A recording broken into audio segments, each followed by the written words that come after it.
இன்னைக்கு நமக்கு ஜட்ஜ்மெண்ட் வந்துச்சு.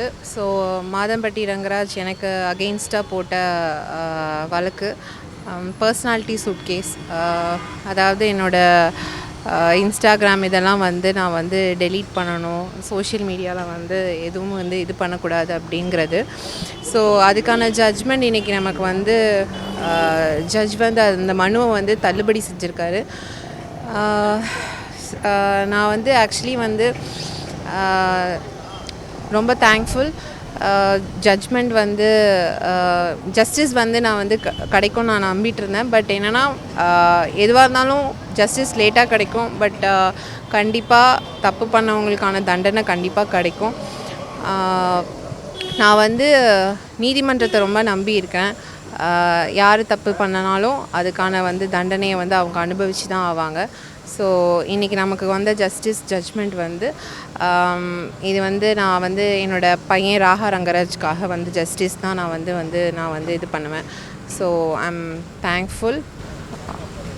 அவங்க தரப்பு மறுபடியும் டிஎன்ஏ பரிசோதனை வந்து எங்கள் தந்தைன்னு வந்து நான் வாழ்நாள் முழுக்க குழந்தைய வந்து பார்த்துக்கிறேன் மறுபடியும் அவங்க தரப்பு ஆதரவு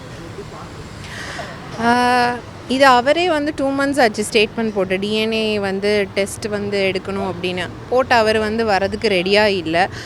அதுலேயே உங்களுக்கு தெரியும், போட்டுட்டு அவர் பாட்டுக்கு சைலண்ட்டாக இருக்கும்போதே அதோட ஆன்சர் வந்து அதுலேயே இருக்குது. அவர் வந்து பயந்து ஓடுறாருன்னு அர்த்தம்.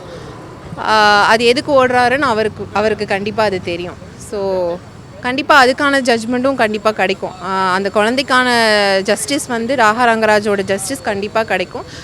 எந்த வாயால் அவர் டிஎன்ஏ கேட்டாரோ அதுக்கான வந்து பப்ளிக்காகவே அதெல்லாம் வந்து கண்டிப்பாக வந்து அந்த ஜஸ்டிஸ் வந்து ராகாவுக்கு கண்டிப்பாக கிடைக்கும்.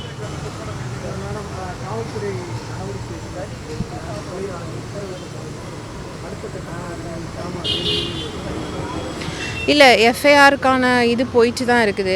இப்போ தான் நமக்கு 1 by 1 எல்லா கேஸுமே நமக்கு வந்து இதாகிட்டு இருக்குது. அவர் போட்ட வந்து ஹாஸ்பிட்டாலிட்டி அந்த மாதம்பட்டி எதிராக வந்து அந்த ஹேஷ்டேக் யூஸ் பண்ணக்கூடாதுங்கிற கேஸ் நடந்துச்சு. அதுக்கும் வந்து ஜட்ஜ்மெண்ட் வந்துருச்சு. அண்ட் இன்றைக்கி வந்து பர்சனாலிட்டி சூட் கேஸ் போட்டார், அதுக்கான ஜட்ஜ்மெண்ட்டும் வந்துருச்சு. அடுத்து ஒன்றா நடந்திருக்கு. நம்மளும் கேஸ் போட்டிருக்கோம், எஃப்ஐஆர் வந்து டைரக்ஷன் கேட்டிருக்கோம். ஸோ கண்டிப்பாக லேட் ஆனாலும் கண்டிப்பாக அதுக்கான ஜஸ்டிஸ் கிடைக்கும். தப்பு பண்ணிவிட்டு அவர் எங்கேயும் ஓட முடியாது. ஏன்னா தப்பு பண்ணியிருக்காருல்ல, ஸோ அதனால் அவர் சைலண்ட்டாக இருக்கார்.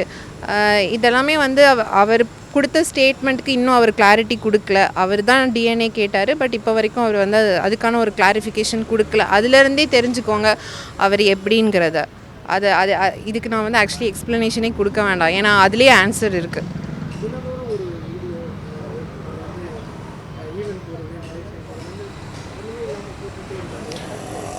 என்ன சொல்கிறீங்க, கில்ட் ஃபீல் இல்லாமல் சுற்றிட்டு இருக்காருன்றீங்களா?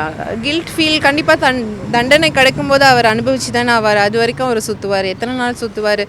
கண்டிப்பாக ஜஸ்டிஸ் வந்து தாமதமாக கிடைக்கும். பட் கண்டிப்பாக அதுக்கான எனக்கான ஜஸ்டிஸ், குழந்தைக்கான ஜஸ்டிஸ் கண்டிப்பாக கிடைக்கும். அது வரைக்கும் சுற்றுறவர் சுற்றிட்டே இருக்கட்டும்.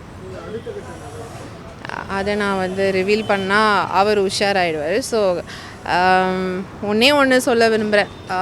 மேபி இன்றைக்கி அவர் வந்து அவரை வந்து எதுவும் பண்ண மாட்டாங்க அப்படிங்கிற ஒரு மெதப்பில் அவர் சுற்றலாம். பட் அதுக்கான எல்லா ஆக்ஷனுமே வந்து நானும் எங்கள் டீம் சைடும் வந்து கண்டிப்பாக எடுத்துகிட்டு தான் இருக்கோம்.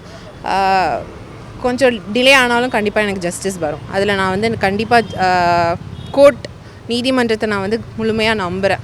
ஸோ அதுக்கான ஃபைட் போயிட்டு தான் இருக்குது. நடக்கணுங்கிறது வந்து